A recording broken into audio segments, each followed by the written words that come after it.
Saya nggak menyaksikan eh, beberapa waktu yang lalu di tanggal 28 saya ke Singapura. Kenapa saya ke Singapura? Sebelum-sebelumnya itu saya melihat ya seperti Pak Erwin bilang tadi, banyak teman-teman saya itu yang sekitar saya itu nggak lewat tahun 2026. Jadi 2025 itu banyak orang-orang sekitar saya itu hilang gitu, nggak bisa masuk ke 2026 atau meninggal ya. Jadi saya pikir udah deh, saya mau periksa deh, saya bilang sama istri saya, coba tolong dong teleponin tuh Prof di Singapura, dia ada waktu nggak untuk saya bisa masuk slot, saya bisa medical check up sama dia. Akhirnya telepon, dia bilang bisa katanya di tanggal 28. Saya langsung buru-buru beli tiket, saya langsung terbang. Nah waktu saya terbang ke Singapura, saya tuh tiket saya pernah hilang di Singapura. Paspor saya pernah hilang. Kemudian saya keluar dari Singapura ke Jakarta itu pakai paspor sementara itu untuk bisa keluar.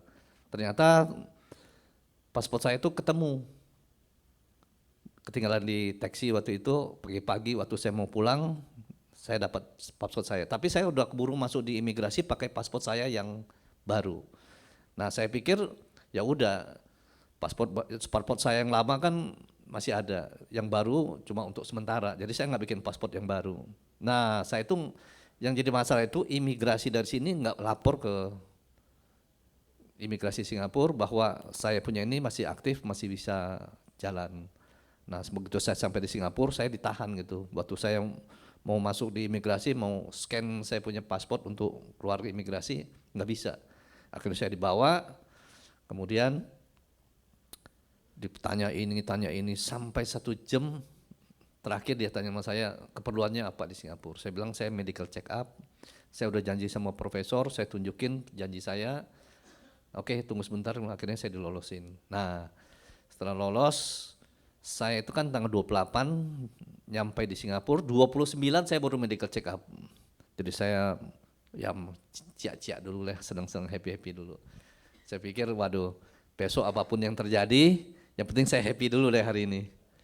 Ya saya ditemanin anak saya karena istri saya belum sembuh sempurna, tulangnya masih ada sakit, jadi ya udahlah saya ditemani sama anak saya. Yang tadinya istri saya yang harus nemenin, akhirnya tiket dia dibatalin, diganti sama anak saya, jadi saya berangkat berdua. Singkat ceritanya tanggal 29 saya ke kliniknya di Heart Center di rumah sakit One Farrer Park di dekat Bukit Timah sana, dekat Rangon situ. Saya periksa darah, kemudian saya EKG. Selesai EKG, dibilang udah pergi makan dulu deh katanya. Nanti 1 jaman kembali untuk dilakukan treadmill dan echo. Wah, oke. Waktu EKG saya lihat, saya tanya EKG saya aman nggak? Aman katanya gitu. Wah puji Tuhan dah. Sambil makan gitu kan, berdoa terus nih. Waduh jangan sampai nih terjadi apa-apa gitu kan. Tapi saya udah siap mental lah. Maksudnya kalau sampai apapun yang terjadi, kalau saya sampai disuruh CT scan, saya bilang saya nggak mau. Saya mau langsung di kateter aja. Nah akhirnya 1 jam saya balik, saya mulai periksa sambil nunggu. Sambil nunggu sebelum periksa itu ada orang yang periksa juga. Begitu dia periksa, susternya bilang, Pak besok Bapak harus di CT scan. Nah itu pasien yang sebelum saya periksa selanjutnya. Nah kemudian saya periksa saya di treadmill, sebelum treadmill itu saya udah wanti-wanti sama suster yang akan treadmill saya. Saya bilang tolong diperhatikan banget, jangan sampai lengah, saya bilang, karena saya punya pengalaman waktu saya koas di rumah sakit Fatmawati, itu ada orang yang lagi treadmill, itu susternya meleng pergi sebentar, ternyata dia punya grafik, dia punya itu ada serangan jantung, itu jatuh langsung meninggal. Jadi harus hati-hati kalau treadmill, ini saya ingetin nih, minta susternya jangan lengah sama sekali. Jadi saya waktu itu treadmill, wah itu diperhatikan banget segala macam. Nah kemudian waktu menit keberapa, menit ke-6, masuk ke menit kedua, itu cepet jalannya di reclining ya, dia punya apa untuk alat treadmillnya, dipercepat gitu. Percepat, kemudian saya selesai, hasil treadmillnya juga bagus. Tinggal echo nih. Begitu echo pun periksa segala macam, selesai, kemudian saya suruh pulang. Nanti dibilang jam 3 balik lagi untuk ketemu profesornya. Nah jam 3 saya balik ketemu profesornya, dia tanya saya minum alkohol enggak, ngopi enggak, terus ada pernah stroke enggak, apa segala macam, olahraga berapa kali.